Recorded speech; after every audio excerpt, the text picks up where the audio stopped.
My name is Gwen Gibson and I'm a nutritional therapist and I specialize in gut health. So today I specialize with working with women, young women, late 20s and early 30s who've been given a diagnosis of IBS, and I help them to get to the root cause of their symptoms so that they can live life to the full again. So when I see clients in clinics, I often have a three-steps approach to IBS. First one would be the lifestyle. We support the nervous system.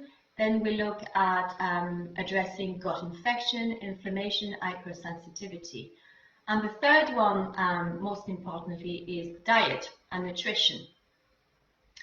So if you, like any of my clients, you have IBS, you probably tried all sorts of diets. You probably have tried the low FODMAP diet, gluten-free. You've probably tried to go dairy-free, and or grain-free. Maybe you've removed all the grains from your diet as well.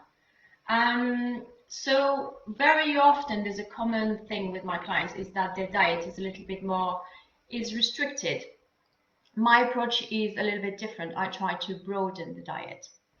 And why is that? The reason being is because studies have shown that individuals who suffer from irritable diet, I've got a lower diversity of gut bacteria.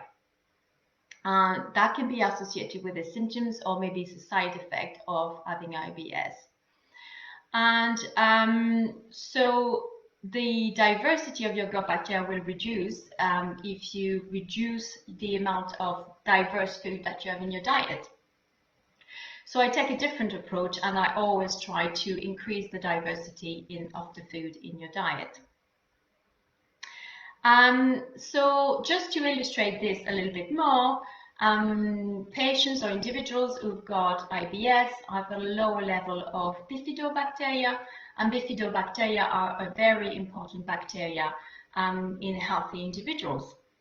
It helps to combat gut infections and has antimicrobial effect. And if you've got IBS, sometimes there is some gut infection that will be contributing to your symptoms. It helps other bacteria to thrive, so really important again for the diversity of your microbiome. And it helps to produce B vitamins, which are really important for the nervous system and energy production. And so very often if you've got IBS, there's an element of gut-brain axis, or you're less resilient to stress. So those B vitamins will be really important. So, and the type of food that will support the growth of bifidobacteria are often foods that are being removed by a lot of people who've got IBS. So, for example, whole grain, chicory food, onions, apples. Apples are high in FODMAP, but they're really important for bifidobacteria to grow. So again, my aim is always over time to broaden the diet and not further restrict the diet. So to demonstrate this approach a little bit, I wanted to talk to you about a study that was dated from 2019. And the aim of the study was to compare the efficacy of a low FODMAP diet versus a gluten-free diet and a health promoting diet, like a Mediterranean type of diet, to see which one improves the best the IBS symptoms of patients. So they took a group of people and they got them to follow the different type of diets and to rate the diet and to, in terms of in relation to the quality of their lives, increasing if it increases stool solidity, if it reduces bloating and pain. And the results were that all the three diets were beneficial and help the patients to live a happier life and to have less symptoms, less pain and bloating and pain. However, in terms of the drop-off, there was quite a lot of drop-off for when the individuals followed the low FODMAP and the gluten-free, and there were only 2 people that drop off when they followed the Mediterranean type of diet.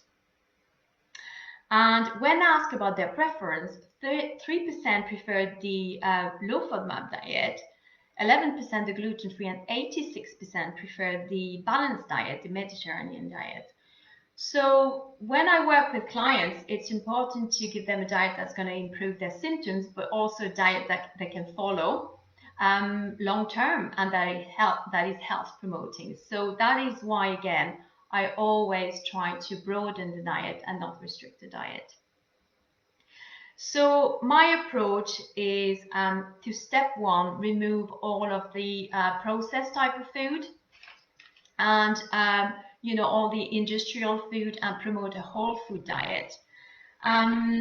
Because I would prefer that you, for example, eat a little bit of gluten or have some spelt bread, as opposed to go to the shop and buy gluten-free bread and eat this instead, because there's an awful lot of additives and preservatives that will actually maybe contributing to some of your symptoms.